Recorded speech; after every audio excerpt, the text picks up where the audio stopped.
rijalun kamilun. Keluar dari rumah untuk bekerja, penuh rasa tanggung jawab, disiplin, tegas, berwibawa. Ojo kebalik. Nek neng jobo isine karo bakul kopi, hahaha. Tapi kalau di rumah galak sama istri sendiri, ada orang laki di sini begitu? Ada. Mangkat wonge.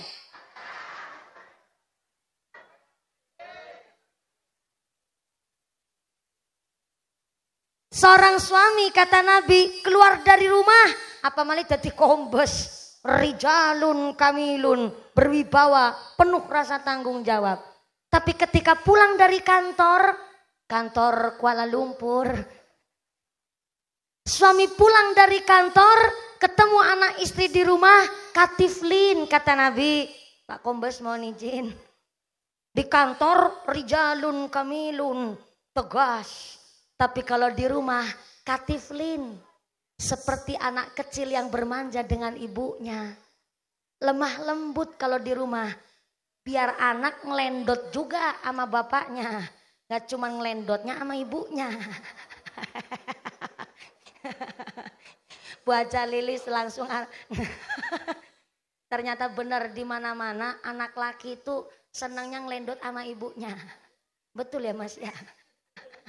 Berarti ini memang suami keluar rumah harus rijalun kamilun. Tapi kalau di dalam rumah harus katiflin. Bagaikan anak kecil yang berbanja dengan ibunya. Lemah lembut. Soalnya maaf punten ibu. Seorang suami gampang stres juga. Gak cuma ibu-ibu yang mengalami baby blues. Ternyata bapak-bapak pun bisa sampai tingkat stres hingga depresi berat. Maka seorang istri dicarikan nafkah sama suami. Walaupun gajinya cuma 80.000 sehari. Yang ikhlas dulu bu. Sing sabar nerimo dhisik. Kalau malam udah pakai krim malam. Tolong krim paginya gak usah dipakai. Ngirit. Cari rezeki taruhannya nyawa. Sampai-sampai ibu. Seorang laki-laki. Kerja nyambut gawe walaupun sehari cuman gajinya 80.000. Tetap rezeki yang bersih halal dan toyib. Bisa nyukupi kabeh kebutuhan keluarga. Tapi kalau ada istri. Gak puas dengan kinerja sang suami. Dia menuntut macam-macam bahkan gak syukur atas gaji seorang suami. Mohon maaf. Istri mau cari kerja sendiri. Gajinya lebih besar ketimbang suami. Tetap gak bisa nyukupi kebutuhan keluarga. Karena begini konsepnya. Mbak Nyonya Karita, ibundanya Ananda Saira. Alhamdulillah beliau seorang dokter ibu. Istri kerja, dapat izin dari suami, dia punya gaji, berarti itu adalah mutlak harta istri. Saya ulang. Wong wadon kerja, nyambut gawe. Diizini dan diridhoi oleh suami. Istrinya dapat gaji, mutlak itu harta istri. Tapi suami cari nafkah, golek rezeki pondok duwe gaji, maka gaji suami, gaji istri juga. Karena harta suami tetap harta istri juga.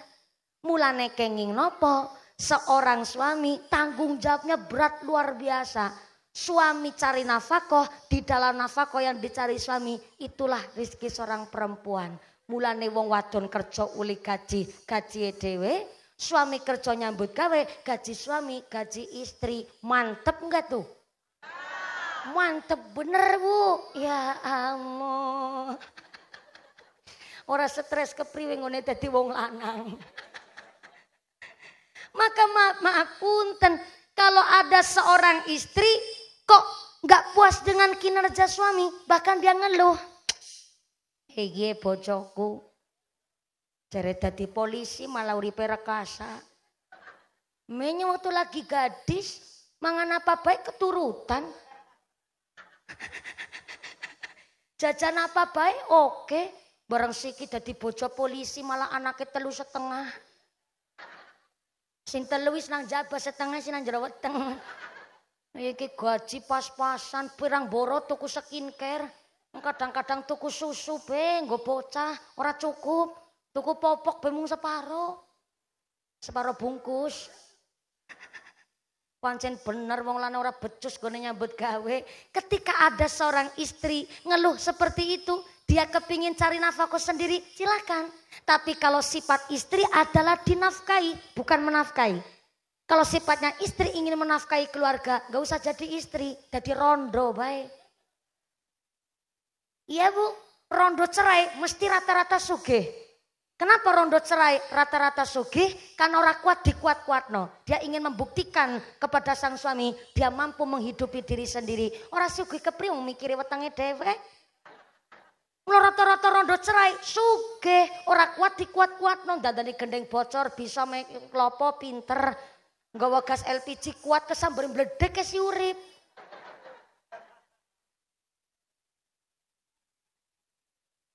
Inilah kenapa otoritas talak dipegang oleh seorang laki-laki. Istri gak megang talak. Yang megang talak adalah seorang laki-laki, seorang kepala rumah tangga. Sebab secara ilmu psikis laki-laki dianugerahi oleh Allah 86% mikirnya pakai logika. Wong lanang 86% mikirnya pakai logika. Mula nek jengkel meneng. Gak mau cerewet, soalnya nek cerewet khawatir mbok nganti gampang ngucap talak. Karena suami megang talak. Nganti cerewet jengkel, gampang ngucap talak niku bahaya. Inilah kenapa talak dipegang suami, soalnya nek 86% mikirnya pakai logika, sekali marah, diem. Jadi nek ono wong lanang jengkel nesu kok cerewet, itu perlu dipertanyakan kelanangannya. Lanang temenanan nopo ora? Lanang kok cerewet lambene lemes. 86% secara psikis wong lanang mikirnya pakai logika, tapi seorang perempuan dianugerahi oleh Allah secara ilmu psikis 86% mikirnya pakai rasa, emosionalnya tinggi. Jadi kalau istri niku seorang perempuan dari 100% badannya 10%-nya tulang, 10%-nya daging dan 80%-nya lagi adalah amarah yang meluap-luap. Jadi kalau istri lagi marah, suaminya saja bingung membedakan mana istri sendiri dan mana harimau Sumatera.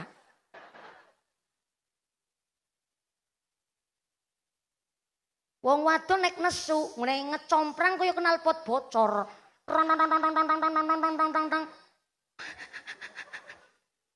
Sampai zaman ijab kabul be diodek. Wong wadon niku. Jangankan megang talak, istri nggak megang talak aja kalah debat mesti njaluke cerai. Wong wadon kalah debat mesti njaluke cerai pegat pe kinyung pegat kinyung ki Pak.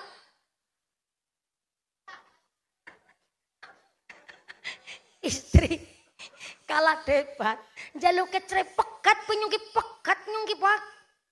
Suaminya udah marah megang piring, wis untung syukur alhamdulillah istrinya nggak ditabok.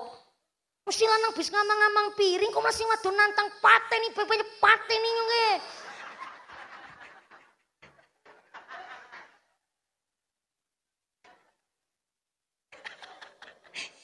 Wis syukur ke piring ora dibanting. Lho kok malah sing wadon nantang-nantang busungna dodok kudune kan sing lanang jengkel nesu didemno, direndahno nggone emosi, didem-demi. Lho kok malah sing lanang nyekel piring sing wadon busung-busung pateni pateni nyunge. Bukan perempuan sini, Pak. Sono. Cilacap meneh.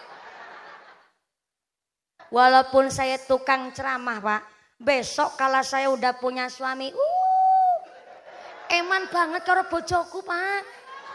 Tak lus-lus dino-dino. Dalam-dalam, kapan? Ora usah mawin jenengan ngatur wektune Pak. Wong sing arep nglakoni nyong kok malah ditakoni kapan. Mohon izin Pak, nikah itu gampang Pak. Saya ulang. Nikah itu gampang, yang susah ngerawatnya Pak. Betul Bu? Betul Bu? Soalnya banyak orang siap menikah tapi belum siap berumah tangga.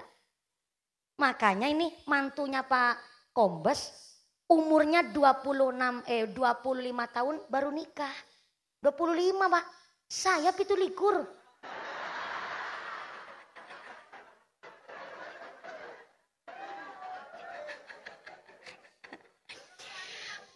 Bukan perawan tua ya, sorry, hello. Saya 27 tahun belum nikah, bukannya nggak laku ya. Tapi 27 tahun saya belum nikah karena belum ada laki-laki yang beruntung mendapatkan saya.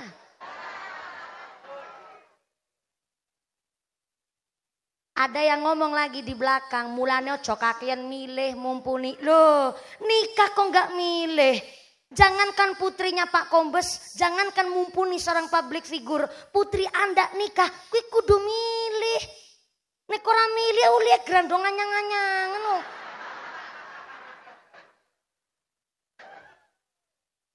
Saya ulang Pak. Jangankan sekelas putrinya Pak Kombes, putri Anda nikah, kudu milih. Sebab apa?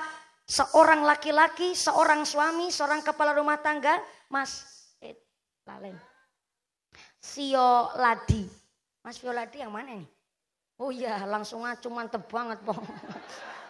Berarti kan penuh dengan tanggung jawab, rijalun kamilun.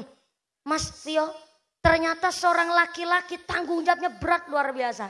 Istri haid datang bulan, kok seorang suami gak ngajarin bab haid kepada sang istri. Artinya sang suami utang sama sang istri dan di akhirat kelak boleh istri nagih utang sama suami. Beratnya tanggung jawab laki-laki. Maka kemarin Mas Fio pas lagi ijab kabul tahun 2021. Habis ijab kabul berbes mili nangis. Kenapa? Saking beratnya tahu tanggung jawab seorang suami. Istri melahirkan gak tahu mandi wiladah. Apa itu mandi wiladah? Mandinya seorang istri habis melahirkan. Itu di luar nifas. Belum ngebahas bab nifas. Banti seorang perempuan istri melahirkan gak tahu apa itu mandi wiladah. Maka tanggung jawab seorang suami dan pihak keluarga suami sampai akhirat. Bahkan Mas Pio ngurusin tali pusar bayi aslinya adalah mutlak tanggung jawab seorang kepala rumah tangga. Dasarnya adalah kitab Majmu, kitabnya Mbah Soleh Daran. Pak Kombes langsung marahin anaknya. Sampai diputer kayak juragan kambing, Pak Kombes itu peci.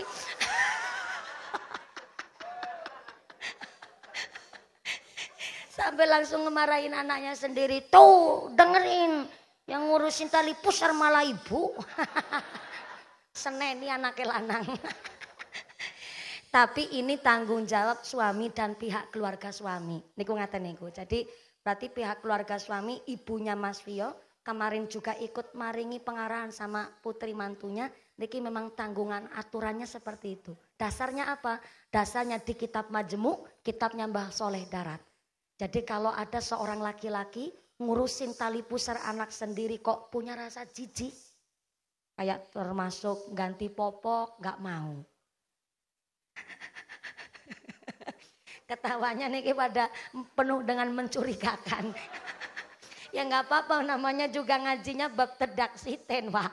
Ternyata sampai seorang kepala rumah tangga pun ngurusi popok niku bukan merendahkan derajat seorang suami niku mboten Pak. Justru niki ada aturannya, ngurusin tali pusar anak adalah tanggung jawab seorang kepala rumah tangga. Sampai seorang suami ngurusin tali pusar anak sendiri kok punya rasa jijik. Maka ibarat seorang suami hidungnya gerumpung tapi nggak kroso. Gerumpung niku napa nggih ngapunten, nggak punya tulang hidung, nggak punya daging hidung jadi nun sewu irunge bablasan koyok terowongan Casablanca. Jadi ngurusin tali pusar adalah tanggungan seorang kepala rumah tangga. Dan ketika ngurusi tali pusar anak sendiri diniatkan dalam rangka ngajarin wudhu sama anaknya. Dan kemudian tali pusarnya dimasukkan kendil, kemudian kendilnya dipendem. Niki aturannya begitu memang. Ini bukan musyrik boten, justru dilepetakan kendil terus dipendem. Karena tali pusar adalah salah satu bagian anggota badan kita, tetap mengebumikannya koyok dene mengebumikan jenazah. Terus kudu dikubur, syariatnya seperti itu. Maka sampai tanggungan tali pusar aja tanggung jawab seorang suami. Maka kalau ada seorang suami dia melanggar peraturan, apalagi melanggar sirah taklik, maka seorang istri walaupun gak megang talak, istri boleh menggugat cerai suaminya kalau seorang suami telah melanggar hak dan kewajiban sebagai seorang suami. Contoh melanggar sirah taklik. Padahal pas lagi sio taklik udah jelas-jelas ngucap sesudah akad nikah saya atas nama Sioladi Andalusia Subhan bin Haji Muhammad Nur Subhan berjanji dengan sesungguh hati bahwa saya akan menepati kewajiban saya sebagai seorang suami. Dan akan saya pergauli istri saya yang bernama Karita Rohmah Aulia binti Bapak Ali dengan baik muasyarah bil ma'ruf menurut syariat agama Islam. Apabila saya terhadap istri saya tersebut meninggalkan istri saya selama 6 bulan lamanya dan atau saya tidak memberikan nafkah wajib kepada istri saya selama 3 bulan berturut-turut dan atau saya menyakiti badan jasmani istri saya, kemudian istri saya tidak ridho mengadukan halnya kepada pengadilan agama, kemudian istri saya membayar uang pengganti sebesar Rp10.000, maka jatuhlah talak saya 1 kepadanya.